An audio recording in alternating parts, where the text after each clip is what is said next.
right, joining us today on Pirate Radio Live, former ECU QB, host of the Holton Ahlers Show. He is Holton Ahlers back in G Vegas from Las Vegas. What's up, Holt? What's up, Cliff? Thanks for having me. Man, you and Caden, world travelers, up in Annapolis, over to Vegas. How'd the Vegas trip go for you guys? It was good. Caden went to London in between that whole trip too, so yeah, it was good though. We had a blast. It was good to see Jack, obviously, who lives in Colorado now.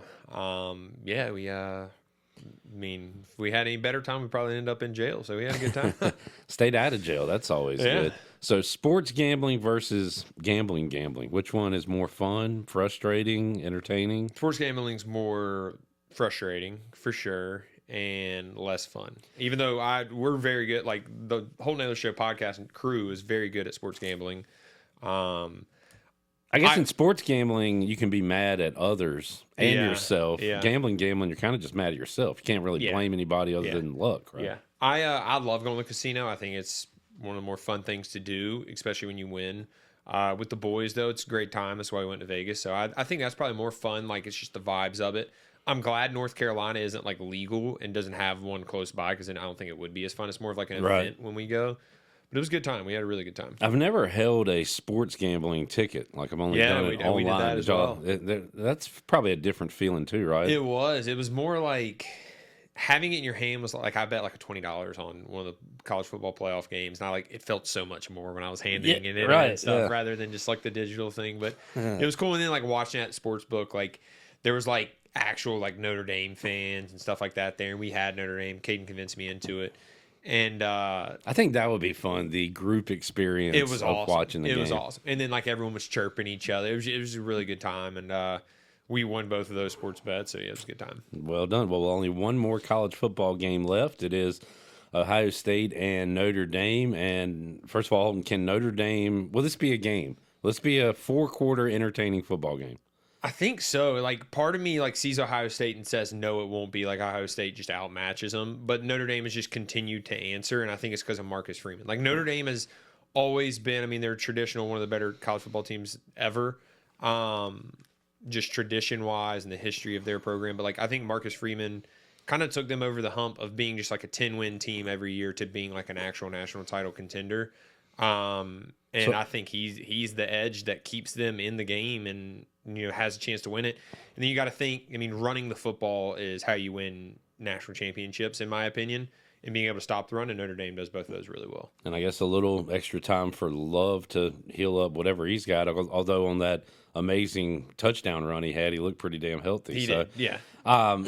You're probably too young to remember Notre Dame actually being good. Like I'm old enough to where I caught a little bit of Lou Holtz and but during your sports watching life, they've probably been like the overrated Notre Dame almost, right? They've always been good, but not great. Right. They've always like gotten to like the 14 playoff or like stuff like that. Gotten blasted. And just gotten crushed. Yeah. So then it was like my generation was just like, we were just tired of seeing, like I was tired of seeing Notre Dame. I just tired of seeing them. And now it's like good to see them actually win and like be at least in the conversation. And you've got the Freeman aspect of it. You've got the Ryan Day, who, man, you had, if you'd have polled Ohio State fans after the Michigan loss, it would have been like 80-20, maybe higher than that, wanted him out of here. Yeah. And now those fans, there's probably still like some older fans that are still upset. Like, I don't care about this. We got to beat Michigan. But I got to think most of them are going to like if he can bring a national championship home. If he can, but then the thing is, if he does lose to them, who I haven't seen the spread yet, but I mean, I'd imagine they're a pretty big favorite. Well, what's your guess? I would say, because it was higher than I thought, but I guess I would say 8.5. That's close, right, Jared? 9. What is it at? Yeah, we'll check where it is. 8. So yeah, it's pretty. Yeah, I mean, I think it'd be over a touchdown. So like, if he goes in and loses that game, are they just mad again? Oh man, yeah, and like hot seat mad or just So, but it will be fun coming up next Monday. We'll be watching it at the Buck. If you want to hang out, play some sports trivia, we'll be doing that on Monday night. We counted it down. We've only got how many football games left, Bone? We've got 8. Making me emotional, dude. I know it is a bit of a depressing, but time. It is exciting because then the Knicks get go win the NBA championship, which I'll be thrilled about. Yeah, it's like really 6 months from now, Holden. We got a long ways to go. Already put in a Knicks parlay. Did you? Let's go. Before you even walked in. So. Let's go. What is it? It's the old. I think it's like Bridges 2 threes, Yeah. Brunson 20, Cat 12 boards, and then 20 for Maxey. Yeah, you can't take the cat double anymore. No. You got to bet like the house on it to win $10. So yeah, well, hey, appreciate you giving me an early look on that. Yes, sir. I'm in Commander's mode, Holt. I assume so. I'm actually pulling for them. I think it's awesome. Anytime it's cool. Like I was cheering kind of for the Broncos a little bit, not just because J-Mac, but just seeing a rookie quarterback make a push in the playoffs. Awesome. I was super impressed with the poise, which I shouldn't even be because Jaden Daniels is almost like psychotic in his poisonous. Like he doesn't even react to anything. It's crazy. But also, man, and Washington did fail on a couple of fourth downs, but they got some huge ones. But Cliff Kingsbury, man, I don't know how soon he'll be a head coach. He might just be a great elite offensive coordinator, maybe not a good head coach. I don't know. But, man, he was in his bag, as they say, the other night. He is very, very good. I think he'd be a great hire for someone. And I saw an interview of him recently of him just saying like the things that he would have changed from his first time. I don't know if you saw that or not, like being a head coach and what he knew and what he didn't know and what he's learned from Dan Quinn.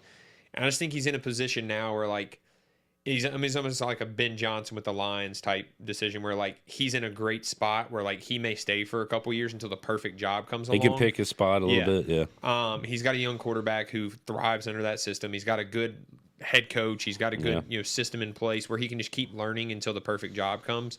So I think they keep him one more year. I mean, I don't think it's just like a one-hit wonder. I think he'll stay, and they'll be pretty successful for a while. Was really hoping the Packers could beat the Eagles so Washington could avoid the Lions, but to be the man, you got to beat the man. And Detroit, great regular season, and they are big favorites this weekend, Holton.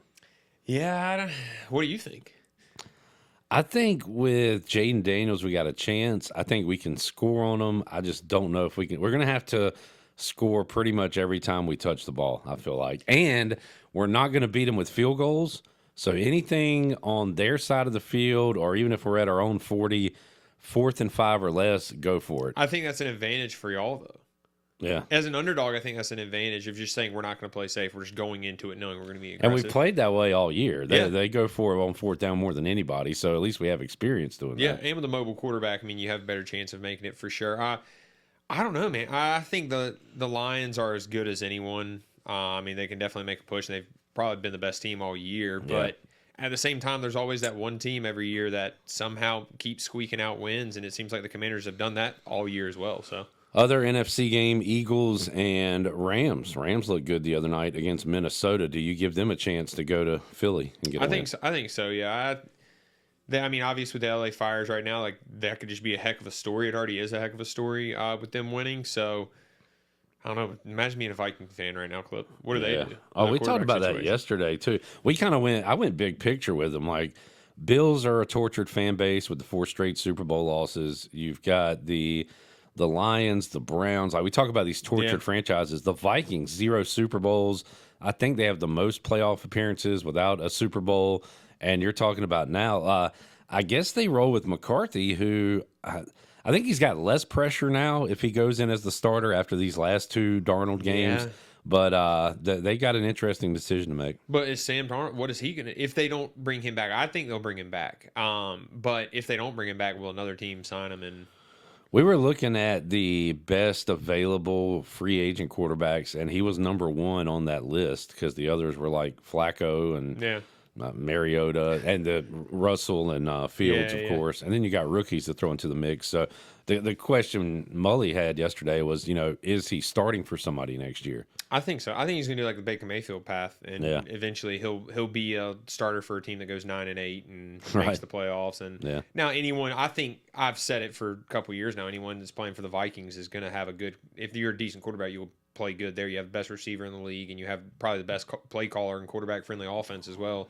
But yeah, I mean, I think he showed that he can play, but the Vikings have huge goals of winning a Super Bowl, and do they believe that he's a Super Bowl winning quarterback? I don't think they do. Yeah. So I think he kind of proved that.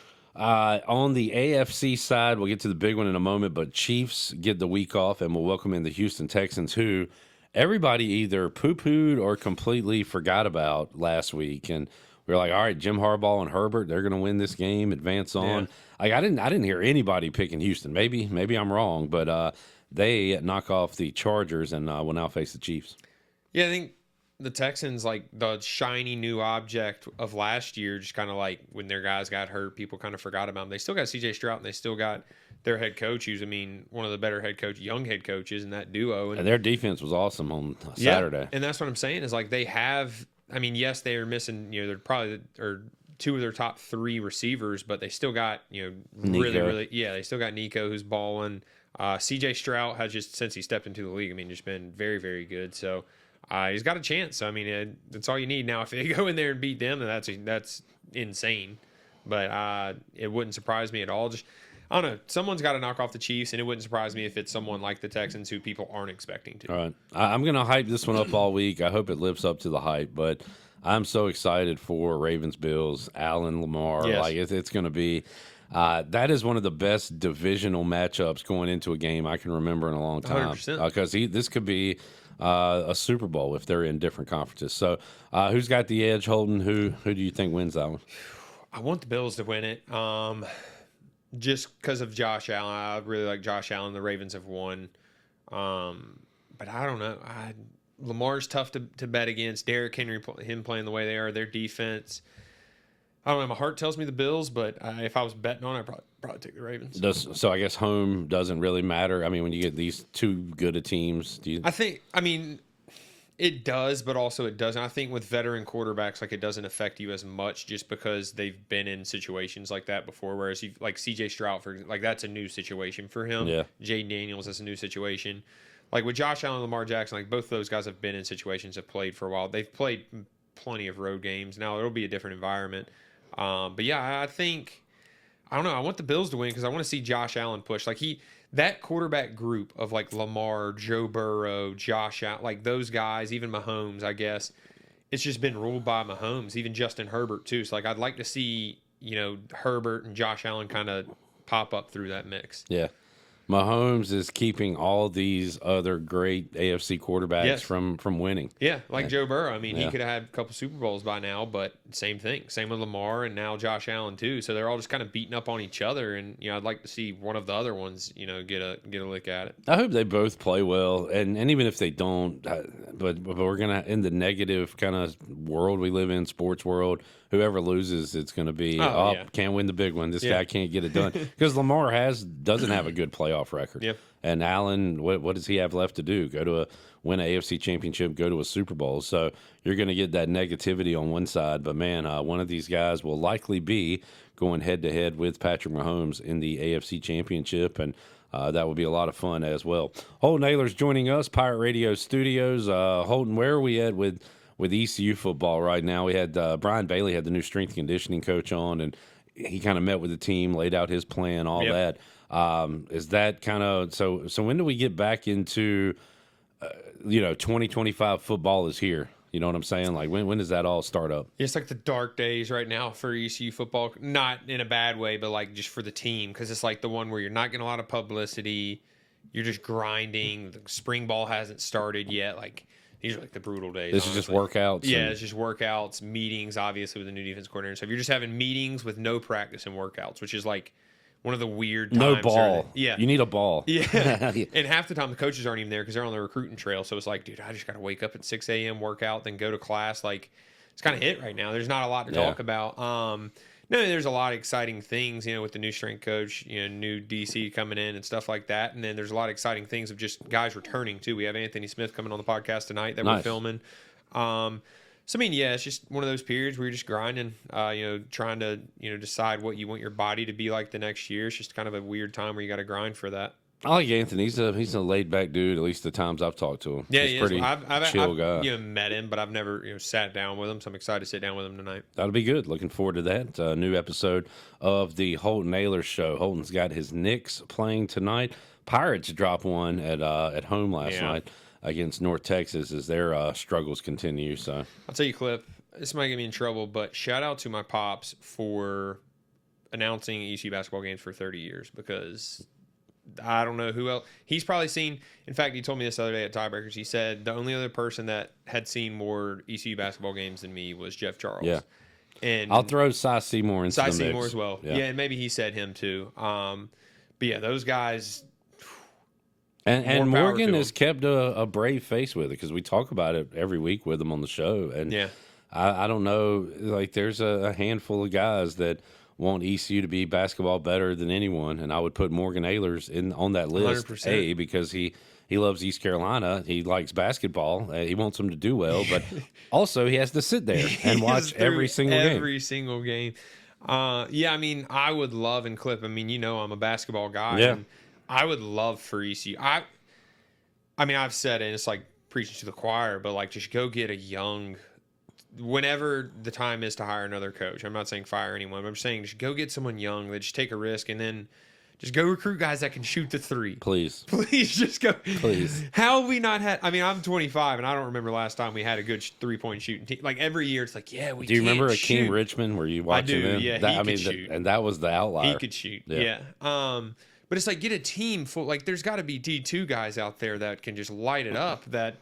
They might not play a lick of defense, but who cares? Like, just shoot. I mean, one of these days we'll maybe. My dream would be ECU March Madness run would be top 5 moments for me, life. Just to see them on Selection Sunday and see them on a bracket and to hold a bracket and to fill out my bracket with East Carolina on it. That's my dream. I'm not even dreaming that big.